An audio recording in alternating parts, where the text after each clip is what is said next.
worship. Okay, I'll tell you what, I don't know how you're feeling when you come in here. You're going to be feeling really good 10 minutes later because the Spirit of God is in this worship. And I thank you for that. Hallelujah.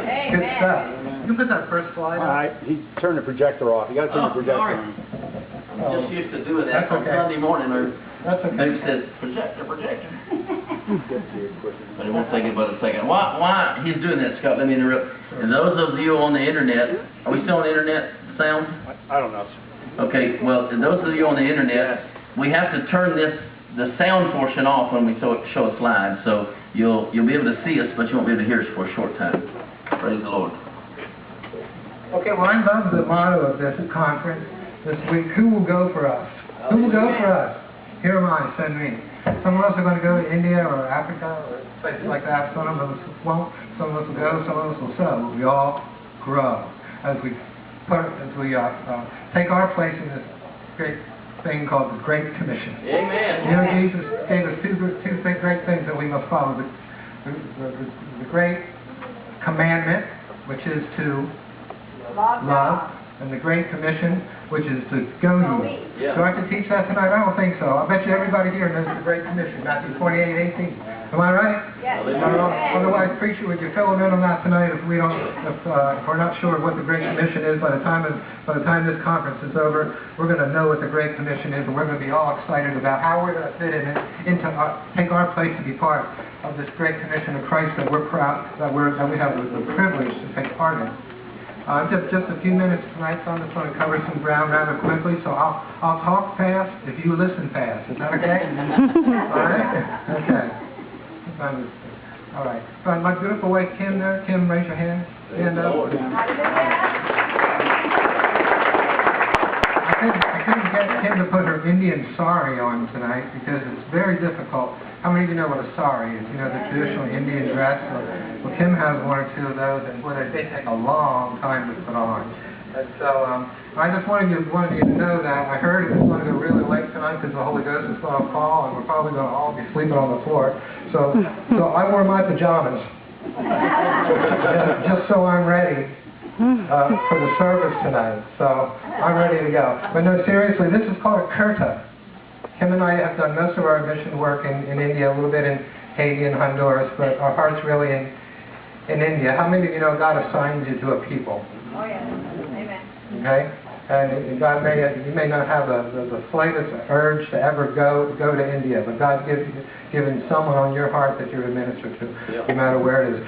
So this is called a kurta, and this is the dress we wear in India, especially if I'm going on a long trip back into the tribal areas where Westerners are frowned upon, because there are some areas where we just can't go because it's too rough. And so we've done all we can when we go to India or live in India to fit in with the culture and become part of the culture. And so we're here tonight to fulfill the Great Commission, which I won't preach on. There's another verse that's much shorter than that I will go over here because I think it would be a good theme for this conference too. You know, in Matthew 24, that scary chapter where Jesus talks about the end of the age, about wars and rumors of wars, nations rising against nations, famines and earthquakes in various places. You'll be handed over to be persecuted, and many will turn away from the faith, and false prophets will come, and many will be, and wickedness will increase. Does that sound like today? Yeah. I'm not being negative. I'm just telling you the truth here. That's what's happening today. But you know what it says next? And this gospel will be preached to the whole world as a testimony to all nations, and then the end will come. Is that good news? Anybody ever been to Bible school and studied something called eschatology? Well, I have a book on eschatology. I think it's about that thing, and I studied it in Bible school for a little while. And basically, it means the study of end time events. Now, Pastor and I, we could talk and discuss and cuss, and argue all night about what you believe the end time events are, and you might have different views about exactly how the end time events are going to play out.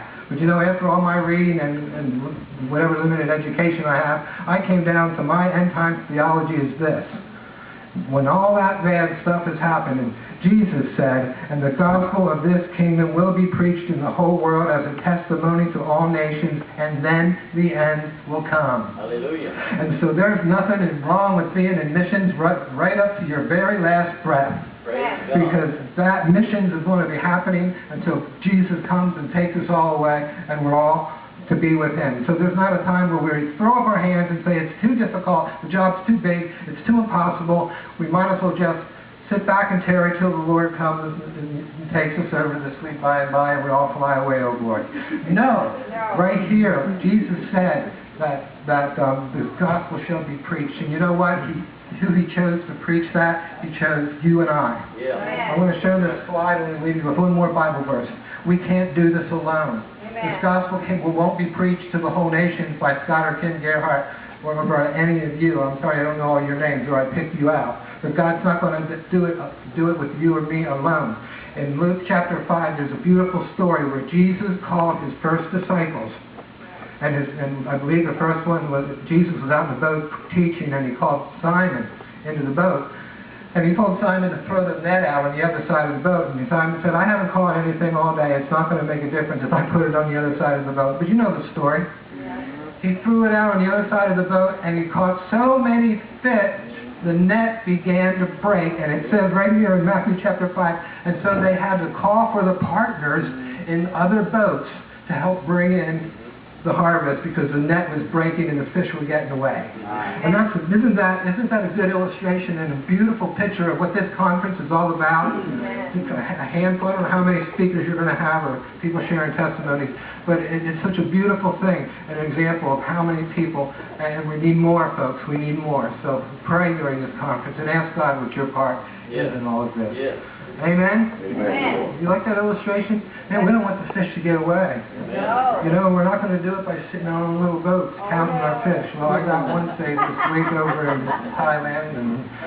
But you know, we need to celebrate what God's doing all over the world. And so I'm here to celebrate with you tonight what God's doing in other parts of the world. Our part of the world is India. In 1993, Kim and I were just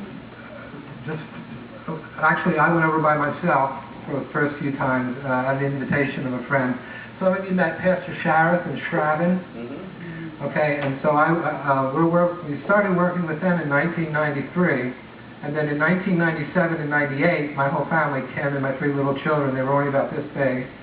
You know, we had them right in a row. They were stair steps, and so we lived there for 2 years and learned the culture. And learn how to absorb ourselves into the culture, become